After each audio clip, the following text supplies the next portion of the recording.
مدرسوں میں بھی وہی پڑھایا جا رہا ہے۔ بے شک ابھی آپ نے میرے سیکرٹری صاحب سے اعلان سنا ہے کہ الحمدللہ یہاں پر کچھ وہ بچے بچیاں جنہوں نے قرآن کریم ناظرہ پڑھا، کچھ وہ جنہوں نے ترجمہ قرآن پاک پڑھا، کچھ وہ ہیں کہ جنہوں نے حدیث رسول پڑھی ہے۔ بھائی حدیث رسول یاد رکھو قرآن پاک کی تشریح ہے۔ بے شک کس کی کلام ہے؟ اللہ کی۔ یہ کتاب ہے بے شک لیکن اصل میں یہ اللہ کی کلام ہے، اللہ کی کلام کلام ہے۔ اللہ نے اس کو اتنی عظمت عطا فرمائی ہے کہ پڑھنے والوں کے لیے عظمت بن گئی۔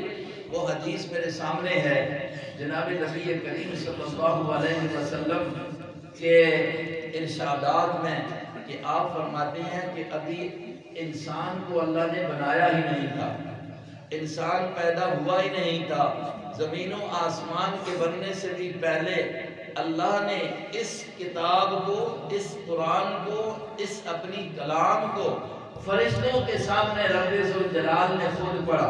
بے شک اس کو رب نے خود پڑھا۔ جب خود پڑھا وہ فرشتے جو سننے والے تھے انہوں نے کیسے کن کلمات کے ساتھ آج میں اور آپ ان بچیوں کو، ان بچوں کو جنہوں نے قرآن پڑھا ہے مبارک دے رہے ہیں۔ میرے لوگ بھائیوں، اللہ رب العزت نے تو انتظام ہی ایسا کر دیا آپ سب کے لیے جن کو یہ قرآن ملا ہے، محمد الرسول اللہ کے امتیوں کے لیے، محمد کے واسطے سے جن کو کہ قرآن پہنچا ہے۔ نبی پاک علیہ السلام فرماتے ہیں جب اللہ نے نا فرشتوں کے سامنے قرآن پاک کو خود پڑھا نا تو فرشتے بول کر اٹھے، جھوم کر اٹھے، طوبیٰ لأمت، ماشاءاللہ، طوبیٰ لأمت، کہتے ہیں مبارک ہو، مبارک ہو اس امت کے لیے کہ جس کو اللہ تو یہ قرآن دے گا۔ طوبیٰ لألسنۃ، مبارک ہو ان زبانوں کے لیے کہ تتکلم بہذا، جو اس قرآن کو اپنی زبان سے ادا کریں گی۔ وہ زبانیں کتنی مبارکباد کی مستحق ہیں، یہ فرشتے کہہ رہے ہیں۔ طوبیٰ لأجواف، فرمانے لگے کہ مبارک کے مستحق ہیں، مبارکباد کے لائق ہیں وہ دل جن دلوں کے اندر یہ تیری کتاب تیری کلام جا کر جمع ہو جائے گی۔ آج دنیا کے اندر کتنے حفاظ اور حافظہ بچیاں ہیں۔ ان دنوں میں بچوں اور بچیوں کے مدرسوں کے پروگرام 2 مہینے ہو گیا تسلسل کے ساتھ ہیں اور ہزاروں بچے اور بچیاں قرآن یاد کر کے فارغ ہو رہے ہیں اور قرآن کا ترجمہ پڑھ کر، قرآن کی تفسیر پڑھ کر فارغ ہو رہے ہیں۔ یہ کہاں سے ہو رہا ہے؟ یہ دینی مدرسوں سے ہو رہا ہے، یہ دینی مدرسوں سے، اور یہ کتاب سینے میں محفوظ ہو رہی ہے۔ اس کتاب کے ساتھ اللہ رب العزت کو جو ایک حکم ہے رب کائنات کا، وہ فرمایا میرے نبی علیہ السلام کو، بلغ ما انزل الیک من ربک، اے محمد مصطفیٰ علیہ السلام جو ہم نے آپ پر نازل کیا اس کو لوگوں تک پہنچائیے، لوگوں تک پہنچائیے۔ اور پہنچانا پھر حضور کتنی چاہت رکھتے تھے۔ ترمذی شریف جلد ثانی کے اندر ایک حدیث آتی ہے، نبی علیہ السلام منا میں، منا حج کے موقع پر میدان منا میں ہیں اور وہاں پر وہ دنیا اکٹھی ہے، لاکھوں کی تعداد میں اس وقت جو ہے وہ لوگ موجود ہیں۔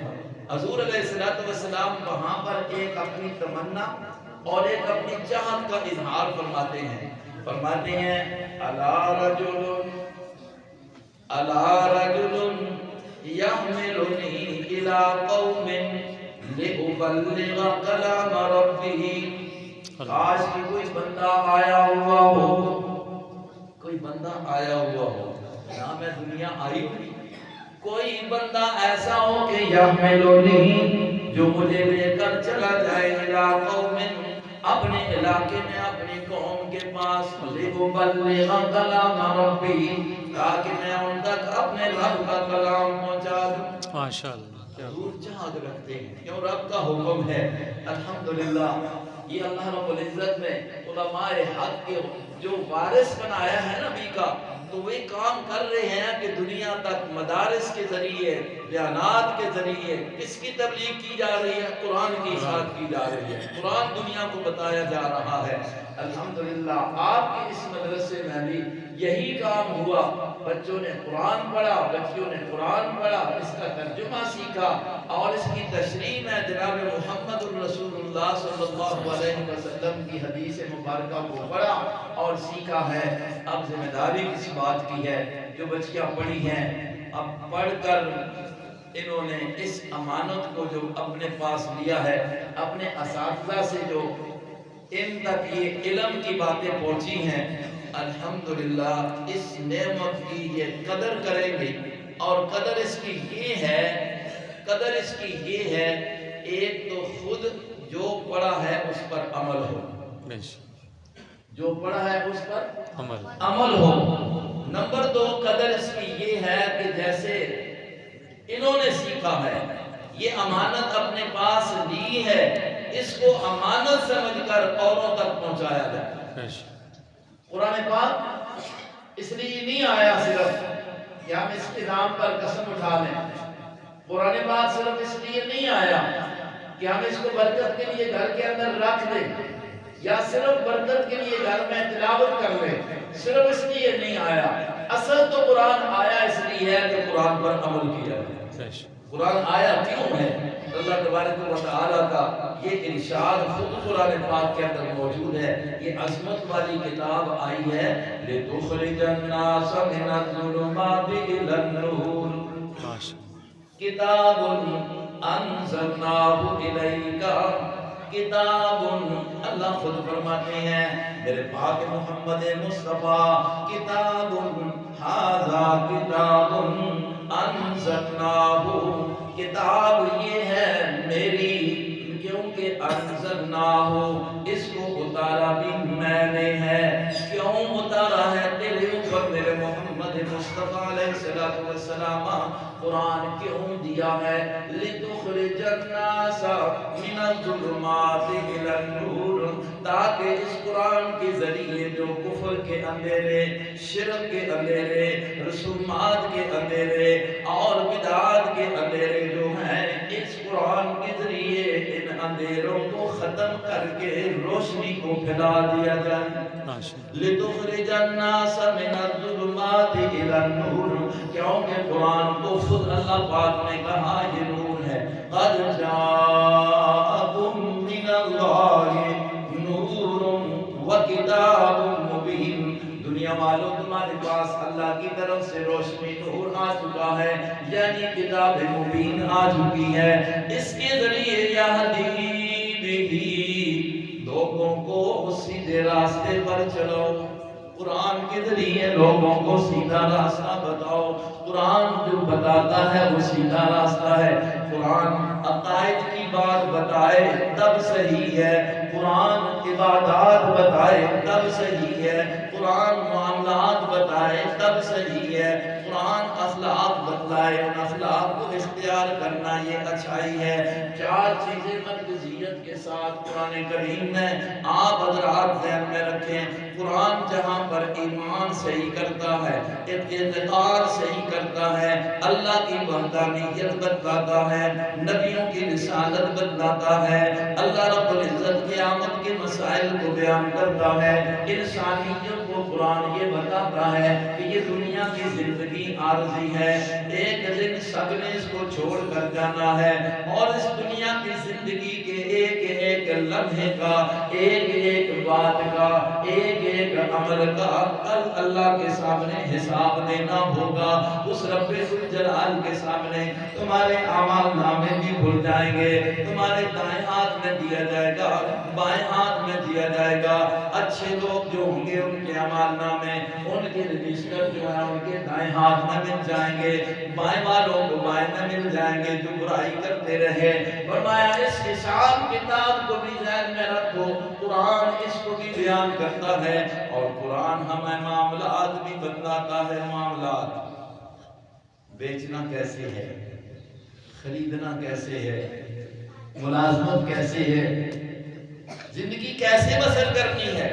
آج ہم مسلمان شاید صرف یہ سمجھ بیٹھے ہیں میرے بھائیوں کہ بس یہ نماز پڑھ لینا ہی اسلام ہے، یہ زکوٰۃ دے دینا ہی اسلام ہے، باقی ہم جو مرضی کرتے رہے، بس نماز پڑھ لی ہے، حج کر لی ہے، باقی جو مرضی نہیں بھائی۔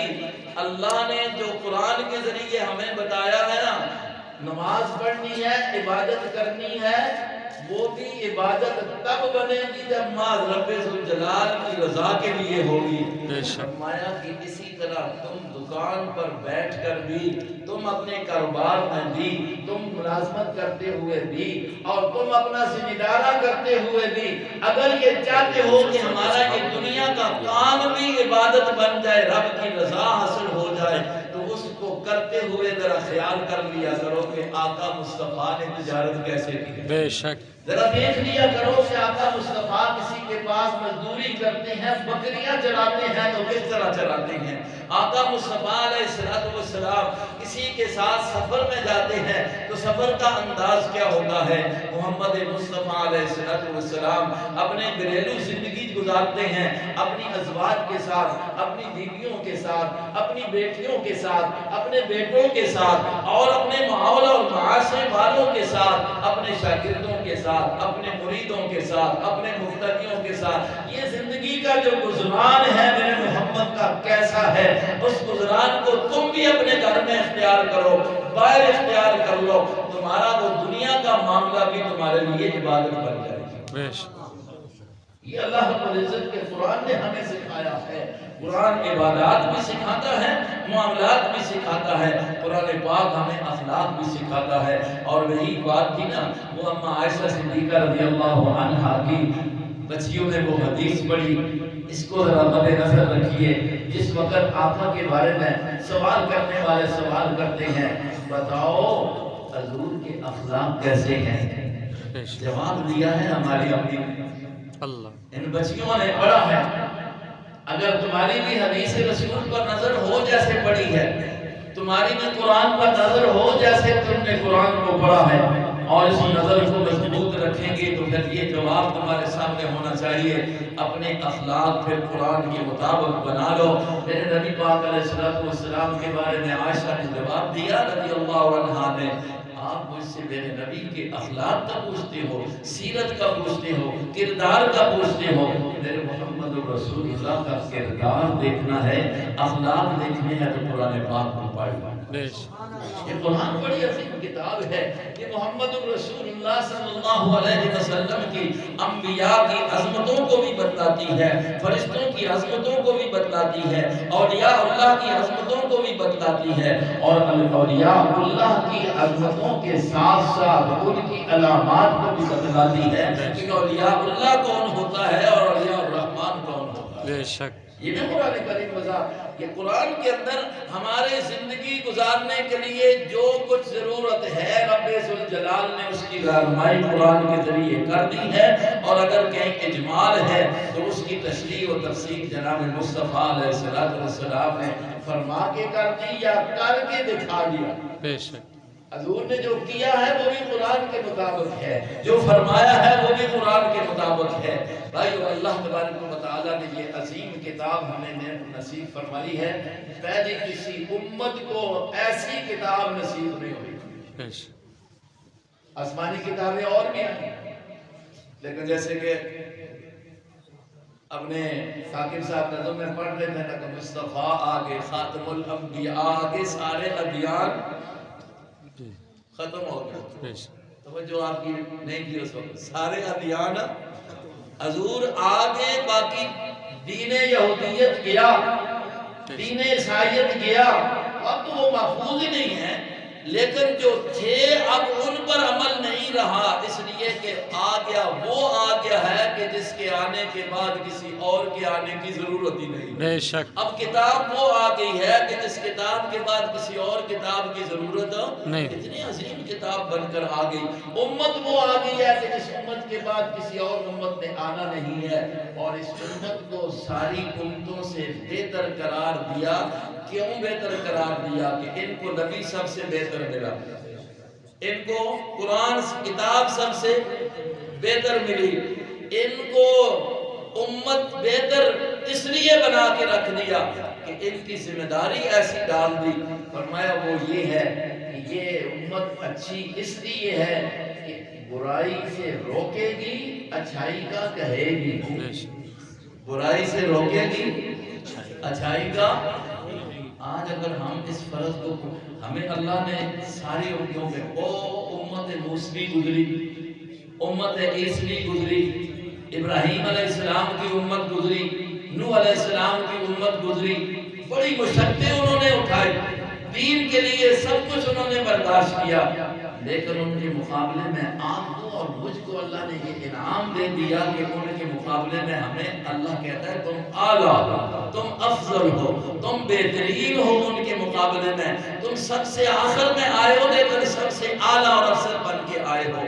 بھائی کیوں کہہ دیا؟ فرمایا تمہاری ذمہ داری اس لیے ہے کہ تم نے اچھائی کا کہنا ہے، برائی سے جی۔ ہر بندہ اچھائی جانتا ہے کہ نہیں جانتا؟ بے شک لوگوں نے تو سفر کی گل پکڑی دی، مولویاں کا کام نہیں یار۔ مولوی مانا جاننے والا، عالم، تو آپ کو جو مسئلہ پتا ہے آپ بھی اس کے عالم ہے نا۔ اے میری بہنیں بیٹھی ہیں، آج انہوں نے ایک دین کا علم پڑھ لیا ہے، دوسری سن رہی ہیں، جو بات سن رہی ہیں، اب ان کا علم آ گیا نا۔ علم ایسے ہی آتا ہے، سن لیا، پڑھ لیا، علم آ گیا۔ تو جو ہمارے پاس علم آ گیا کہ یہ اچھائی ہے، مثلا نماز پڑھنا اچھی بات ہے، روزہ رکھنا، بولو نا، آ رہے ہیں روزے، میں آخرا جو سنتے رکھے ہوئے اور ماشاءاللہ اس والی چھٹے روزے سب کو زیادہ پریشانی کی گل نہیں۔ بے شک ایسے رکھ۔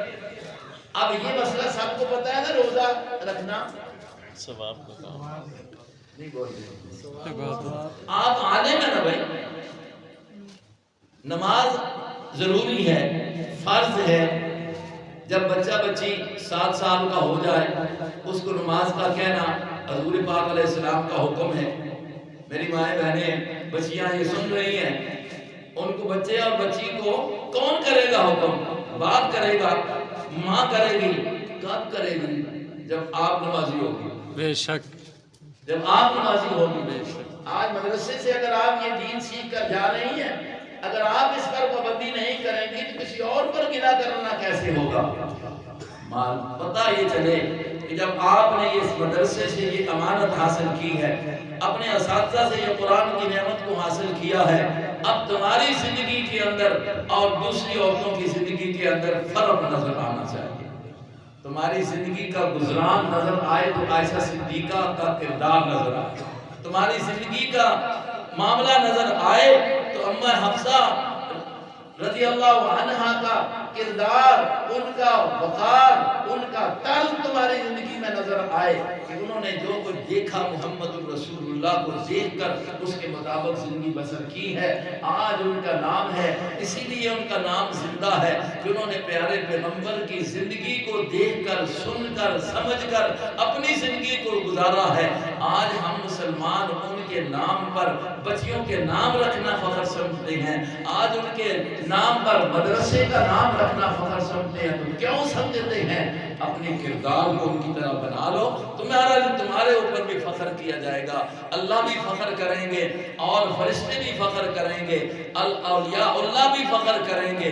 اور ولی بننے کے لیے، اللہ کا دوست بننے کے لیے سب سے بڑا آسان طریقہ یہ ہے کہ قرآن و سنت کے مطابق عمل کرنا۔ بے شک اللہ ولی الذین آمنوا یخرجہم من الظلمات الی النور۔ اللہ ہر اس ایماندار کا دوست ہے، اور ہر ایماندار اللہ کا دوست ہے کہ جو اپنے آپ کو کفر کے، شرک سے، بدعات کے، رسومات کے اندھیروں سے نکال کر قرآن کی روشنی میں لے آتا ہے، پیغمبر کی سنت کی روشنی میں لے آتا ہے، وہ ہر ایک اللہ کو بڑا پیارا ہے۔ بے شک آپ بھی پیارا بننا چاہتے ہیں تو قرآن کو سینے سے لگا دیں۔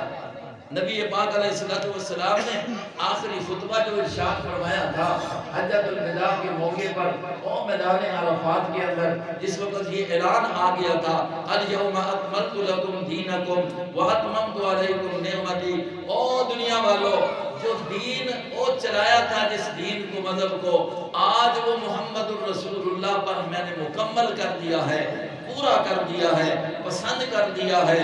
اور پھر یہ کہہ کر فرمایا کہ لعلی لا اراکم بعد عامی ھذا، ہو سکتا ہے آئندہ سال، ہو سکتا ہے کہ اس کے بعد اس مقام پر میں تمہیں نہ دیکھ سکوں، میں تمہیں نہ دیکھ سکوں، چونکہ حالات و واقعات ایسے سامنے آ چکے تھے، سورہ نصر آ چکی تھی، باقی کچھ چیزیں آ چکی تھی کہ جس سے ظاہر ہو رہا تھا کہ اب دنیا کو چھوڑنا ہے۔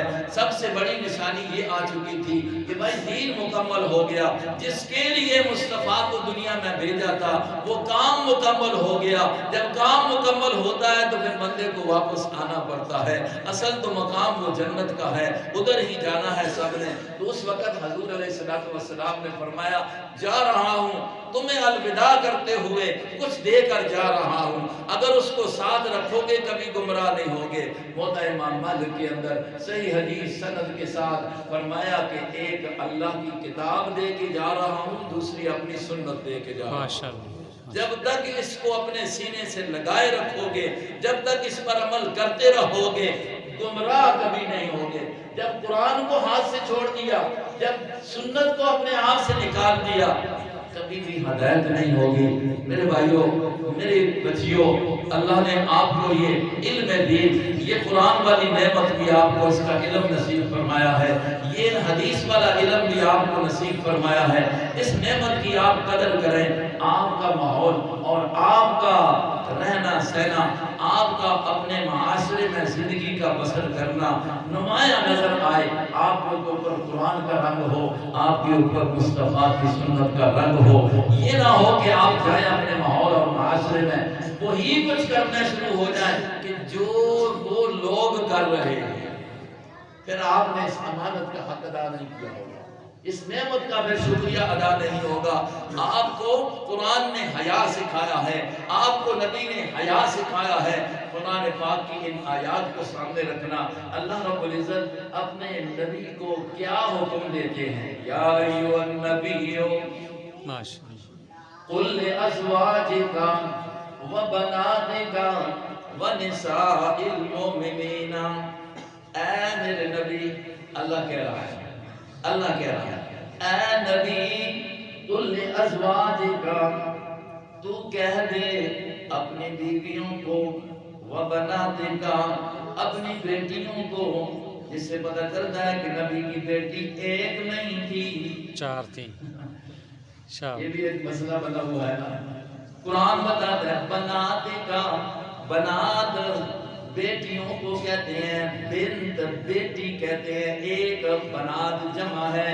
4 بیٹیاں محمد الرسول اللہ نے اپنی زندگی کے اندر شادی کر کے دی، ان کی شادی ہوئی، انہوں نے اپنے خاندوں کے ساتھ نباہ کیا، ان کی سیرت کو پڑھا تم نے، ان کی سیرت کو اپنا لو۔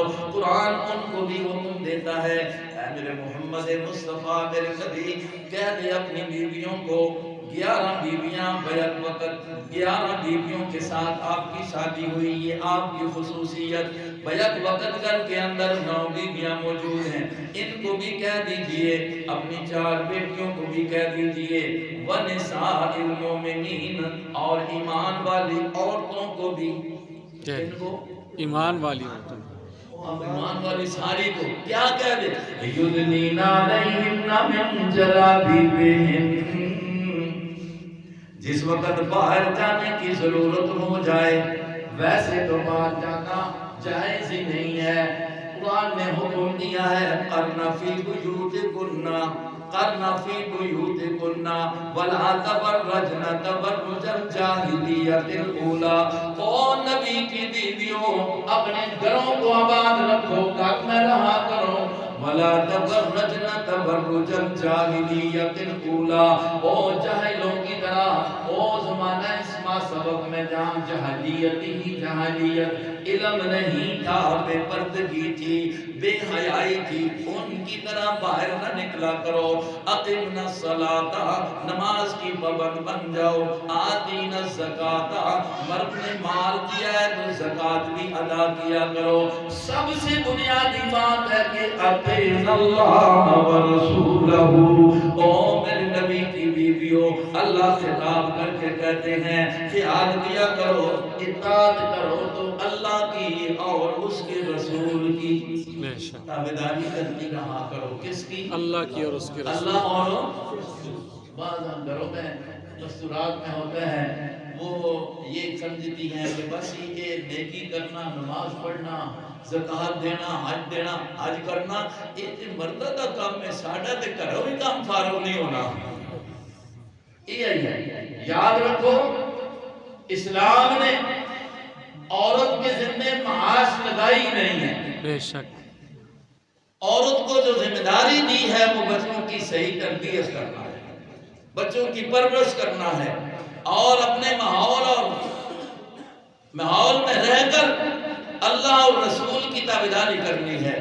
خوشی آئے تو تب اللہ رسول کی تابعداری غمی آئے تو تب اللہ رسول کی تابعداری. آج ہمارے اندر سے سب سے بڑی چیز یہ ہے کہ اللہ اور رسول کی تابعداری نہیں ہوتی. وہاں ہم اپنے معاشرے کو دیکھتے ہیں اور پھر عورتوں میں زیادہ یہ بات آ جاتی ہے اور اس وجہ سے کر کے حضور پاک صلی اللہ علیہ وسلم کا وہ ارشاد بھی بچیوں نے پڑھا ہے میں بھی سنا دیتا ہوں. حضور نے فرمایا نا میں نے جہنم کو دیکھا ہے جہاں اور دیکھا تو سب سے زیادہ جہنم کے اندر آگ میں جلتے ہوئے میں نے عورتوں کو دیکھا ہے. کیوں ہے؟ اس میں ایک بات نبی علیہ السلام نے یہ بھی فرمائی ہے اس وجہ سے کہ یکفرن العشیرہ یہ اپنے خامدوں کی ناشکری کرنے کی وجہ سے. اس چیز کا بھی خیال کیا جائے آپ کی زندگی میں ان چیزوں کو جو قرآن و حدیث سے آپ نے سیکھی ہیں آپ لگائیں تاکہ آپ کو دس دیکھ کر آپ والا طریقہ اختیار کریں. آپ کا یہ صدقہ جاریہ ہوگا. لیکن اگر آپ نے جا کر ماحول اور معاشرے میں وہی کچھ جو پہلے ہو رہا ہے اسی کو اختیار کیا اپنی غمی کو اپنی خوشی کو اپنی زندگی کو اپنے ماحول کو اپنے رہن سہن کو اپنے پردے کو تم نے اگر اسلام کے مطابق نہ رکھا تو دیکھیں ایک ایسی عورت کا بھی قرآن میں ذکر آپ نے پڑھا ہے اس کے حیا کی وجہ سے رب نے اس کی تعریف کی ہے. وہ موسیٰ علیہ السلام کا واقعہ 20ویں سپارے میں ان بچیوں نے پڑھا ہے. دوسری مسورات کو بھی چاہیے کہ ان سے پوچھ کر دیکھیں کہ وہ آتی ہے نا حضرت شعیب علیہ السلام کی بیٹی ہے صحیح روایت کے مطابق کہ وہ آ کر موسیٰ علیہ السلام کو بلاتی ہے کہ آپ کو میرے ابا نے بلایا ہے اس لیے کہ انہوں نے ان کے درباروں کو پانی پلایا تھا بلا رہے ہیں. اللہ رب العزت فرماتے ہیں وہ آئی نہ تو ایسے آئی جیسے کہ او باحیا عورتیں چل کر آتی باحیا اس کے حیا کو. اور یہ حدیث آپ نے پڑھی ہے نبی علیہ السلام نے فرمایا الایمان بضع سبعون شعبہ ایمان کے 70 سے زائد حصے اور شعبے ہیں اور فرمایا ان سب میں بے اعلیٰ اور افضل الحیاء شعبۃ من الایمان. اپنا پردہ اپنی حیا اپنا شرم اس کو محفوظ رکھیں. آپ کا وقار جو ہے اللہ تبارک و تعالیٰ کو بڑا پسند ہوگا. اپنی عزت کا خیال رکھنا یہ اپنے دین کی حفاظت آپ کی اس عمل کی وجہ سے کہیں یہ نہ ہو کہ نقصان ہو جائے کہیں یہ نہ ہو کوئی دوسری عورت کوئی دوسری بچی کوئی دوسری مستورات آپ کی کسی عمل کو دیکھ کر یہ کہیں کہ ایجے علم کو لوگ ایسے ہی چنگے نا. دین بدنام اگر آپ کی وجہ سے ہوا تو آپ کا نقصان ہوگا اور آخرت میں آپ سے کچھ ہوگی. میں نے قرآن کریم کی ایک آیت پڑھی ہے اس کے اندر بھی چونکہ قرآن کا پیغام ہے قرآن کی عظمت ہے اس لیے قرآن کے اس پیغام کو بھی جو دور نبوی میں محمد مصطفیٰ علیہ السلام کو اللہ نے دیا تھا اور موقع یہ تھا کہ آپ علیہ السلام نے جب دعوت شروع کی عورتیں جو ہیں وہ مسلمان ہو گئی. مسلمان ہونے کے بعد ان کے لیے تشریحات ان کے لیے سمجھانے کی ضرورت تھی. اللہ رب العزت فرماتے ہیں اگر یہ آپ کے پاس ایمان لانے کے لیے آتی ہیں تو آپ ان کے اوپر آپ ان کی بیعت کریں اسلام کی تعلیم دیں اور بنیادی نقطے کو بیان کر دیا کہ یہ باتیں ان سے اقرار کروا لیں تاکہ ان کی بیعت مکمل ہو جائے. آپ بھی ذرا اس آیت کو دیکھ لیں اور یہی سمجھیں کہ جو نبی پاک صلی اللہ علیہ وسلم کے سامنے بیعت ہو رہی تھی ان مستورات کی، انہی کلمات کے ساتھ حدیث میں آتا ہے مردوں کی بھی بیعت ہوئی، لیکن یہاں پر جو قرآن کی آیت ہے اس میں عورتوں کا ذکر ہے۔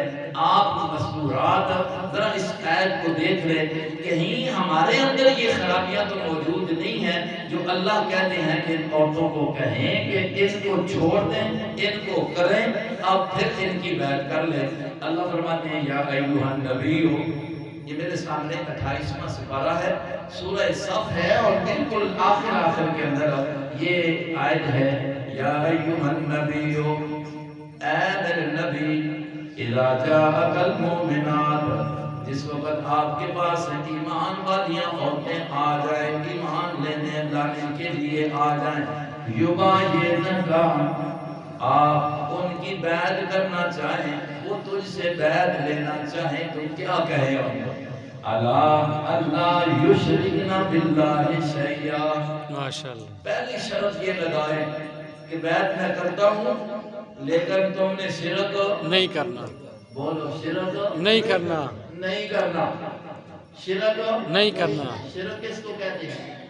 اللہ کی ذات اور اللہ کی صفات مختصہ، ان میں کسی مخلوق کے فرد کو، چاہے وہ مخلوق کا فرد نبی ہو، بے شک، فرشتہ ہو، بے شک، جن ہو، بے شک، یا کوئی اور چیز ہو، آسمان ہو، سورج ہو، چاند ہو، پہلے لوگوں نے انبیاء کو اللہ کا شریک بنایا، ان کا سجدہ قبروں کا کیا، جیسے کہ یہود و نصارہ پر نبی نے لعنت کی ہے۔ بے شک، یہ شرک ہے اللہ کی ذات میں کسی کو شریک کرنا، یا صفات میں، صفات مختصہ، ہر وقت ہر چیز کو دیکھنا، یہ کس کی صفت ہے؟ اللہ کی، بولو، اللہ کی، ہر وقت ہر چیز کو دیکھنا، اللہ کی، ہر وقت ہر ایک کی سننا، اللہ کی، سنتے آپ بھی ہیں، بے شک، میں بھی ہوں، دیکھتا میں بھی ہوں، آپ بھی ہیں، لیکن دیکھنا بھی محدود ہے، سننا بھی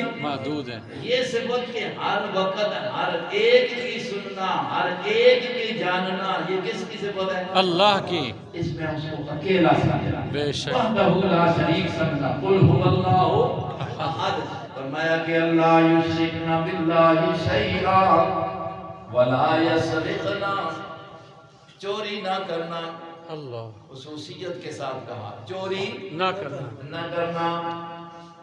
اب چوری 1 روپے کی بھی چوری ہوتی ہے اور 1 لاکھ کی بھی چوری ہوتی ہے، بے شک، یہ بھی چوری ہے۔ اور اگلی بات یہ بھی کہہ دوں، یہ بھی چوری ہے۔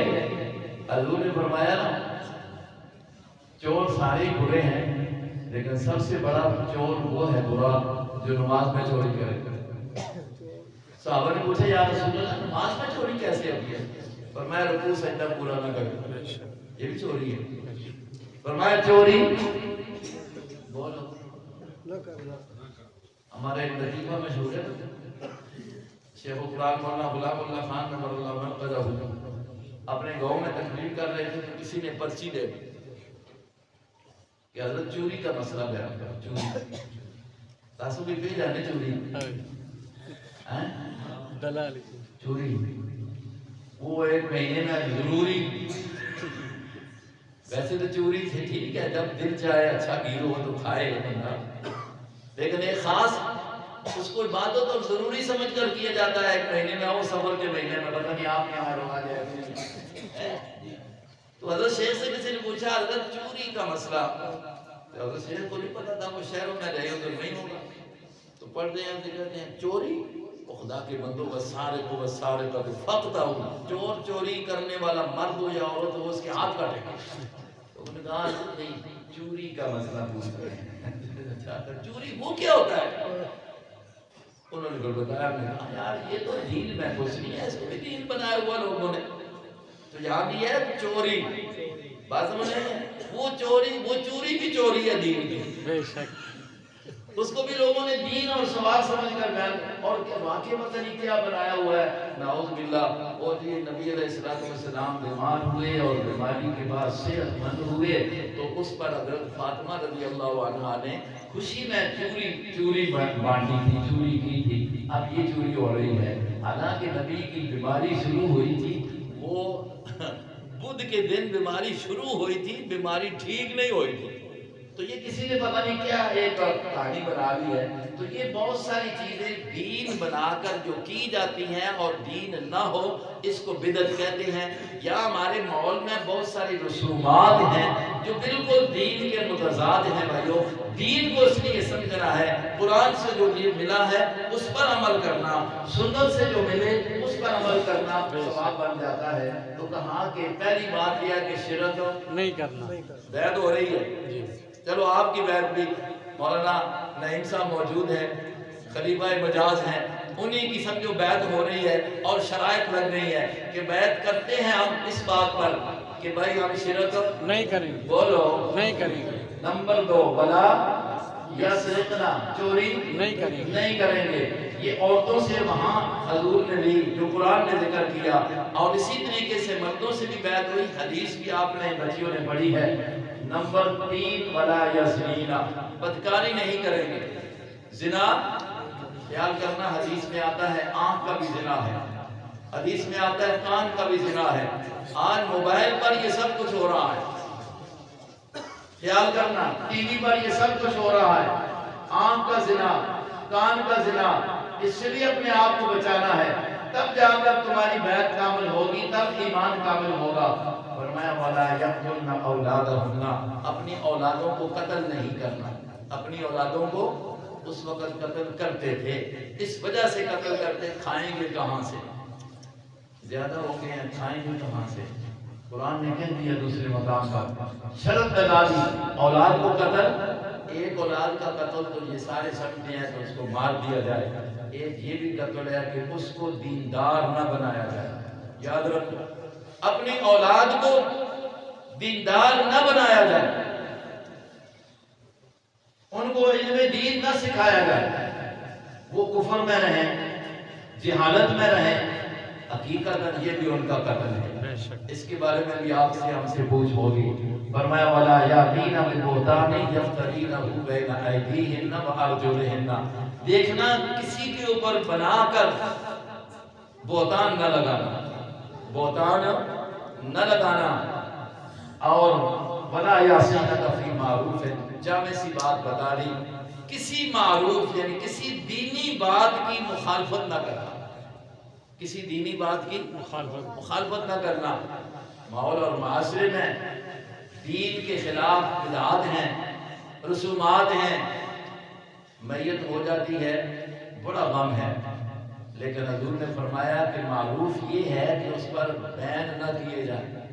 بین, رونا تو آتا ہے, دل روئے, آنکھوں سے آنسو بہہ جائے, یہ بندے کے بس میں نہیں ہے. لیکن منہ سے کلمات نکالنا اور بین کرنا یہ انسان کے بس میں ہے. شریعت نے اس سے بھی کیا کیا ہے, حرام قرار دیا ہے. آج ہمارے ماحول میں یہ نہیں ہوتا. میں بچیوں سے درخواست کروں گا اپنے ماحول میں جائیں جہاں اور خرابیاں ہیں, یہ خرابی بھی اگر آپ نکال لیں.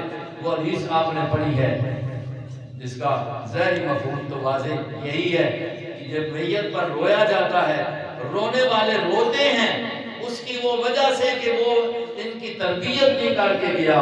لَيُعَذَّبُ بِبُكَاءِ أَهْلِهِ, اب یہ رو رہے ہیں ان کی وجہ سے اس کو بھی عذاب ہو, کیونکہ اس نے تربیت نہیں کی ہے. تو ان چیزوں کو بھی اپنے ماحول اور معاشرے سے مٹانا آپ کی ذمہ داری ہوگی. آپ نے یہ قرآن کی آیت کو بھی سن لیا ہے, حدیثوں کو بھی پڑھ لیا ہے. فرمایا میرے نبی اگر یہ عورتیں اس چیز کا اقرار کر لیں فبا یہ ہونا, پھر ان کی بیعت کر لیں, پھر ساتھ ساتھ کمی کوتاہی ہوتی ہے تو واستغفر لہن, ان کے لیے پھر تو بھی استغفار کرتا ہے, پھر کمی ہو جاتی ہے. اور وہ حدیث بھی سنا کے اختتام کرتے ہیں. امی عائشہ صدیقہ رضی اللہ عنہا نے یہ بھی فرما دیا, اسی بخاری کے اندر آپ نے پڑھا ہے کہ میرے آقا میرے نبی نے عورتوں کی بیعت کو کی ہے, ضرور کی ہے, قرآن میں بھی ذکر کیا ہے, حدیث میں بھی آیا ہے. لیکن مت یہ کوئی سمجھے کہ میرے نبی نے, دیکھیں اللہ کا نبی جو ہوتا ہے روحانی باپ ہوتا ہے, عظیم نبی ہے. لیکن عائشہ فرماتی ہیں کہ نبی نے کسی کی عورت کے ہاتھ پر ہاتھ رکھ کر بیعت نہیں کی ہے. حضور نے بھی پردے کا اہتمام کیا ہے. پردہ اتنا اہم ہے عورت کے لیے, یہ اس کی عزت ہے, یہ اس کی عصمت ہے, اس کے اندر ہے. تو اس کو محفوظ رکھا جائے۔ قرآن ان پیغامات کو جو آپ نے پڑھے ہیں، جو آپ نے سیکھے ہیں، حدیث رسول جو سیکھی ہے، یہ یہاں اس پر خود عمل کرنا ہے، اوروں کو اس پر لانا ہے۔ پھر اگر انسان سے کمی کوتاہی ہوتی ہے تو اس کا استغفار کرے۔ ان اللہ غفور الرحیم، اللہ بخشنے والا مہربان ہے۔ اللہ رب العزت ہمیں قرآن و سنت کو سمجھ کر اس پر عمل کی توفیق نصیب فرمائے۔ ان بچیوں کو، ان بچوں کو جنہوں نے قرآن پڑھا ہے، اللہ اس کو سنبھالنے کی توفیق نصیب فرمائے، صحیح معنوں میں اس کا حق ادا کرنے کی توفیق نصیب فرمائے۔ مدرسے کو اللہ مزید ترقی نصیب فرمائے۔ علماء کرام جو محبت کرتے ہیں، ان کی سرپرستی کرتے ہیں، ان کے پڑھنے پڑھانے میں شامل ہوتے ہیں، اللہ تبارک و تعالیٰ جتنے حضرات اس انداز سے بھی تعاون کر رہے ہیں، اللہ سب کے تعاون کو قبول فرمائے، اور پڑھنے پڑھانے والوں کو اللہ صحت کاملہ کے ساتھ اللہ زندگیوں میں برکت نصیب فرمائے، اور علم میں مزید جو ہے وہ ترقی نصیب فرمائے۔ وما علینا الا البلاغ۔